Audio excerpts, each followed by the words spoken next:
በሽታ መፈወስ ትፈልጋለሽ እህቴ? ልንገርሽ፣ ስሙኝ። ይህን ድምፅ የምትሰሙ ደግሞ ለሕዝበ ክርስቲያን ሼር እንድታደርጉልኝ በክርስቶስ ፍቅር ጠይቃችኋለሁ።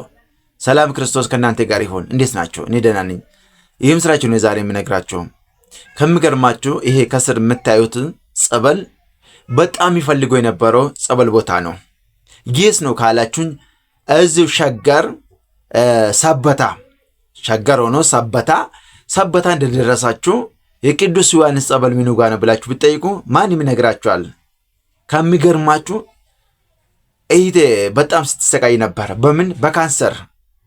እዛ እንድትሄድ እዛ ጸበል ሄዳ እንድትጠመቅ ሰው ነገረኝ። በሶስተኛ ቀን ተፈውሳ ወደ ሐኪም ቤት ተመላስተድ ነፃ ሆነች።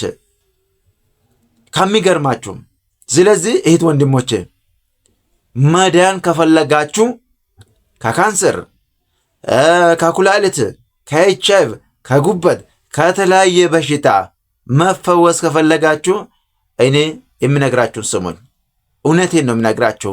ወደ መጥምቀ መለኮት ቅዱስ ዮሐንስ ጸበል ኑ። ወደ ሰበታ ተአምር ነው የምታዩት ነው የምላችሁ። እኔ ከምናግራችሁ በላይ ተአምር ነው የምታዩ። እዩት። ቦታው በምን ያልቆሸሸ ቦታ ነው። አንድ አባት ለዘመናት እዛ ቁጭ ብለው ህዝብን ሲያገለግሉ ነበሩ። ሄጄ አየው፣ ተጠመኩ።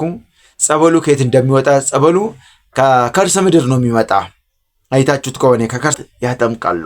እኔ በጣም ነው ደስ ያለኝ።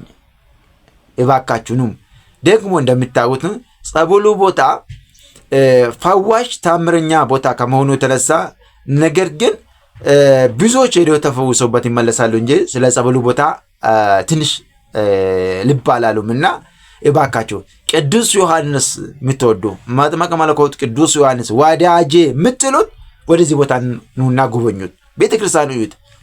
ከሚገርማችሁ ተአምረኛ ቦታ። እኔ ስለ ቤተክርስቲያን እንዲህ ብዬ ተናግሬም አላውቅም። ዛሬ ነው የምናገረው። በጣም ስለደነቀኝ ነው። እና እባካችሁ በተለያየ በሽታ የምትሰቃዩ፣ በመተት፣ በድግምት፣ በጥንቁላ የምትሰቃዩ ወደ መጥምቀ መለኮት ቅዱስ ዮሐንስ ነው ጎራ በሉ። ቅዱስ ዮሐንስ በአምላኩ ቸርነት ካላዳናችሁ ታውኛላችሁ። ሰላም ክርስቶስ ከእናንተ ጋር ይሁን። የታመመ ወገናችሁ ካለ ይህን ምስጢር ንገሩልኝ።